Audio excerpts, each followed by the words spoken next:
Hello and welcome back to Kyū shigai. It's great to have you here. I really hope you're having yourself a fantastic day and a fantastic week. So today we're just building this little area up, and I'll be honest, this whole area started off as just a filler. I needed something to go here. I didn't quite know what to do, so I thought I'd do a nice big crossing and a load of shops in it. But by the end of it, it just turned out absolutely amazing. I'm really happy with the end result. I do go through a few little changes with it. I build something, I change it, and like I always do, you know that, I do leave a lot of that in where you'll see me build it one way first and then go back and delete all that. And the first thing I start doing with that is this crossing. So I'm putting the actual crossings in themselves at the moment using the intersection marking tool, and as you can see I've got a big crossing down the middle, kind of similar to the Shibuya Scramble. But I ended up going in there and taking it out because I just didn't like it, and to get it to function I have to stick an invisible path right across the middle of the road, and then people just cross all the time and don't actually, well, they get run over, to be blatantly honest with you. So I'll go in and change that. One of the struggles I often find is buildings the right size to fit underneath the tracks. There are specific under track buildings in the game, but they look better when they're by the stations, I think. So in this area it was a case of just getting a few buildings, sticking them under there, and hopefully they don't clip. Luckily enough I did find some, and they do look quite good in the little area there. So this is going to be like a little back alleyway. So the idea behind this, which I came up with totally at the start of the video and not at the end. No, I came up with the idea at the end, but I think it's a great idea. So this little road will go behind the train station, which is there, and there'll be a nice shopping centre which I do plot down. I use the vanilla one, but I'm going to go in and edit it and add stuff to it. That'll be done at a much later episode. I just put it there at the moment so I can kind of work around size and shape. So as mentioned, this area will go behind the train station, so I've got a lot of those under track buildings which I'll be putting in there as well to give people something to do as they come down. This will eventually go right down to the end and connect to the main train station, which is just at the end there.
So I spent absolute ages POing all these decals here to make this look all red and nice, and I'm really happy with it in the end. But when I came around to putting the rails on, it just didn't look right. It was sticking slightly off the edges, there was too much of the asphalt coming through. So in the end I ended up going in, removing it all and just using Ploppo asphalt going all the way around. So it looks more uniform with the rest of the area. So now we're moving on to the bit that goes underneath the train tracks. Now I don't finish this whole bit, I only build to a certain point, but because one reason it was quite difficult to find buildings to fit under there, but this main reason is because I haven't decided what I'm going to put a little higher up the road yet. So I didn't want to build all this up and have it dictate what was going to go there.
So as you can see, as I mentioned before, I stick down the vanilla shopping centre there. It's a really nice building, so I do plan to use it.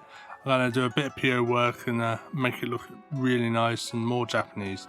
I love the gardens on top. That's very Japanese. There's a place called Namba Parks in Osaka, which has a massive roof garden on top of the shopping centre. It's amazing, and I want to kind of mimic that. So I'm using that as my base building, but in a later episode, like I said, I'll be going in, adding a lot more to it and making it function a lot better than it actually does at the moment. Because as you can see, I PO'd it, so it doesn't do anything.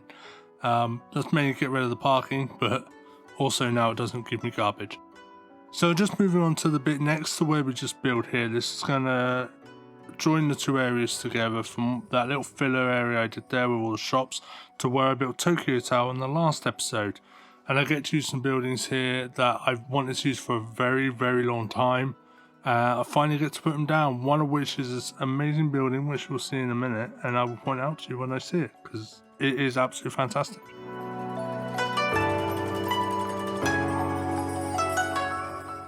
So here's that lovely building I mentioned here. This is actually a building from Tokyo. There's two versions, one with the clock and one without. I've used the one without for the moment. I will use one with the clock at a later date. They were made by Ronex. They're absolutely amazing. The quality is phenomenal. But when you've got an amazing asset creator like Ronex doing it, you don't expect anything else.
Okay, so the cinematics are upon us. It feels like it gets here quicker and quicker every week. But anyway, if you've enjoyed watching this video as much as I did making it, please hit that like button, and if you're new here, subscribe to my channel. It does help me out a lot, and leave me a comment down below.